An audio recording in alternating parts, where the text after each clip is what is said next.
Hello বন্ধুরা, আজকে তোমাদের জন্য রয়েছে চিকেন কষার রেসিপি। চলো দেখে নাক আজকের রেসিপিটা।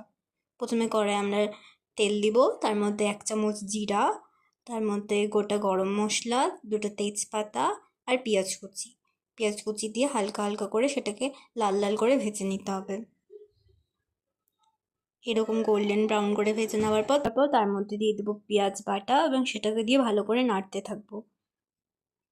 এর মধ্যে দিব আদা রসুন বাটা, সেটা দিয়েও ভালোভাবে নাড়তে হবে। মশলাটা কষে এলে এর মধ্যে দেবো হলুদ গুঁড়ো, পরিমাণ মতো লঙ্কা গুঁড়ো, আর সেটাকে আবার ভালো করে নাড়ব।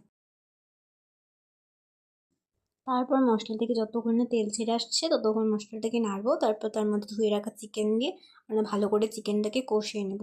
এর মধ্যে পরিমাণ মতো লবণ দিব। তারপর মিডিয়াম ফ্লেমে আস্তে আস্তে কষাতে থাকবো। ঢাকা দিয়ে দিয়ে আমাদের কষাতে হবে, তাহলে মাংসটা ভালোভাবে সিদ্ধ হবে। এর মধ্যে আমরা জল দিব, জল দিয়ে এটাকে ঢাকা দিয়ে রেখে দিব ততক্ষণ না মাংসটা ঠিকঠাকভাবে সেদ্ধ হচ্ছে, ততক্ষণ ঢাকা দিয়ে রাখতে হবে। এই যে কিছুক্ষণ পর আমরা খুললাম, এই যে আমাদের মাংসটা সেদ্ধ হয়ে গেছে।